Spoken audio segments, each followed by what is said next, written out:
दोस्तों नमस्कार, स्वागत है आपका मनोज अकेडमी में। तो साथियों, मनोविज्ञान के 8 प्रमुख अधिगम अक्षमता विकार जो कि आपके C TET UP TET REET में 2 नंबर पक्के करेंगे। साथियों 5 मिनट की वीडियो है, जल्दी से देख लेना और मैं आपको ये ट्रिक के माध्यम से समझाऊंगा कैसे हम लोग इसको समझ सकते हैं।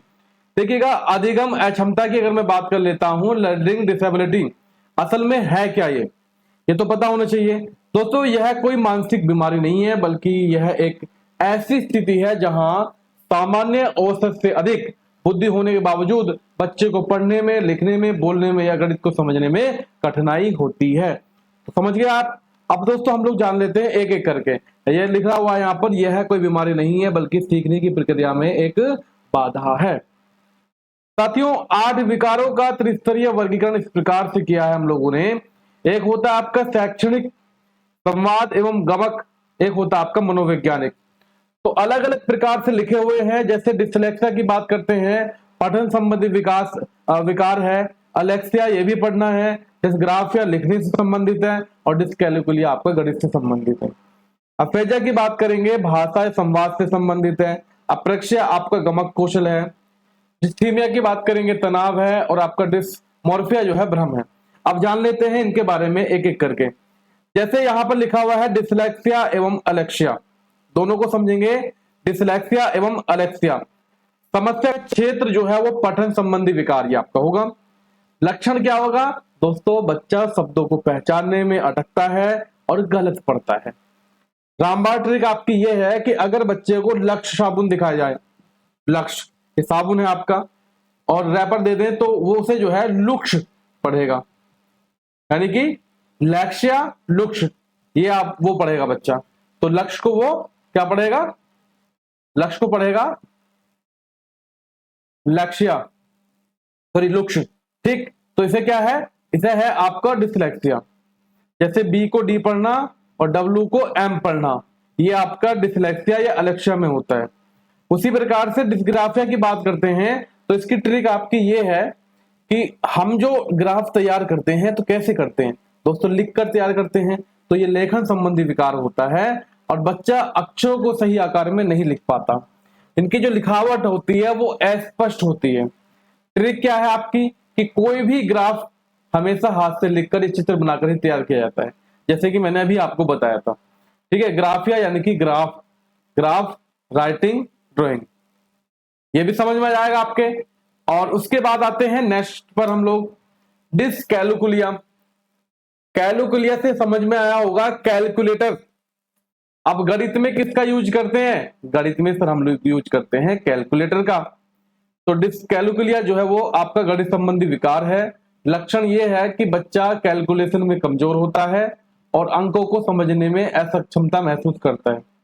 इसकी ट्रिक ये है जो मैंने अभी बताई है आपको कि इस शब्द के भीतर ही कैलकुलेटर आया हुआ है और कैलकुलेटर का सीधा संबंध गणित से ही होता है। करेक्ट, इसकी ट्रिक भी आपको पता लग गई। अब देखिए हम थोड़ा सा रिवीजन कर लेते हैं इनके बारे में। तीनों को हम लोगों ने पढ़ा है।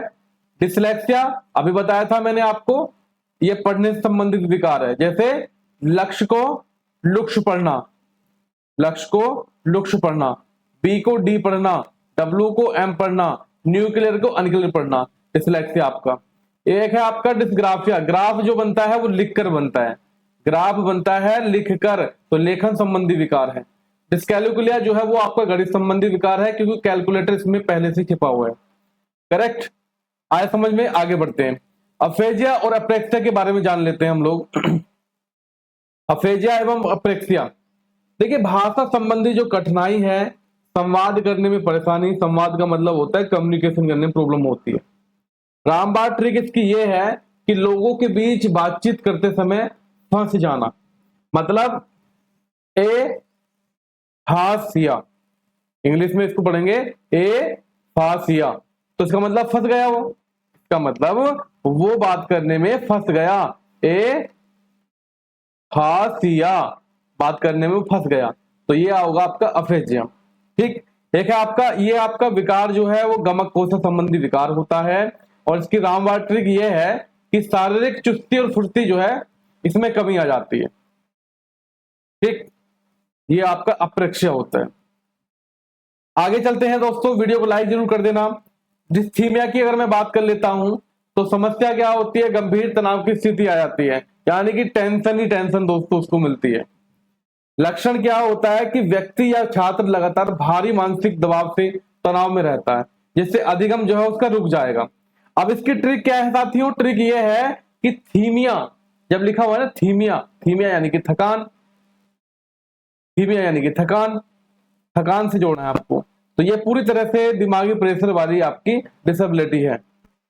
ठीक साथियों, इसके बाद हम लोग पढ़ते हैं डिस्मोर्फिया। डिस्मोर्फिया ये इसमें होता है भ्रम की स्थिति, अर्थात भ्रामक स्थिति।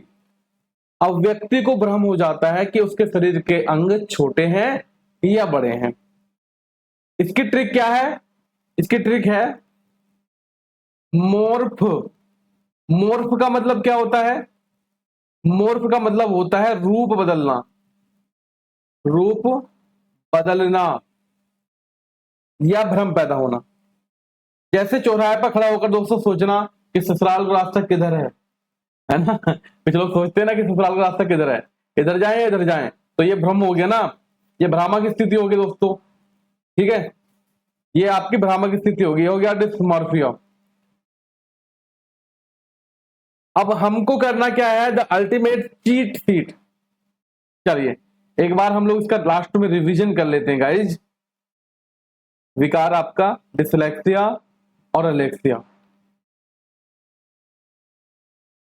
श्रेणी शैक्षिक श्रेणी है, पढ़ने में अटकता है, जैसे लक्ष्य को लुक से पढ़ना। डिस्ग्राफिया ये भी आपका खराब लिखावट से संबंधित है, ग्राफ और लिखना ऐसे पहचान सकते हैं। डिस्कैलकुलिया गणित संबंधी विकार है, कैलकुलेटर से इसकी पहचान करेंगे। अफेजिया ये संवाद यानी कि बोलने से संबंधित है आपका, मतलब कम्युनिकेशन नहीं कर पाता, बच्चा फंस जाता है बात करने में। और अप्रेक्सिया जो है वो शारीरिक, जैसे गमक कौशल, फुर्ती, पहलवानी, आया होगा समझ में। डिस्थीमिया मनोवैज्ञानिक है, जो गंभीर तनाव है, टेंशन लेता है बच्चा। एक है डिस्मोर्फिया जो आपका मनोवैज्ञानिक है, इसमें भ्रम होता है छोटे बड़े अंगों की। ठीक दोस्तों, इन 8 विकारों को पहचानना है, परीक्षा में सफलता सुनिश्चित करना है आपको। अधिगम के अक्षमता के प्रश्न हर भर्ती परीक्षा टीटी एग्जाम में आपका पेपर का हिस्सा होंगे, और इस चीट को दोस्तों अपने रिवीजन का हिस्सा आप लोग बना सकते हो यहां पर।